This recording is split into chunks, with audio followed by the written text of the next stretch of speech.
You can ask them this: when it rains and you drive your car, will you use your car wiper or not? Because they're going to say, I think they're going to say, oh yes. I mean, if you don't want to, yeah. I mean, of course I'm going to use it.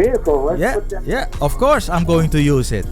However, wait a minute, but God wanted to rain. God wants it to rain. Hey, so why do you use your wiper? Then you're a hypocrite.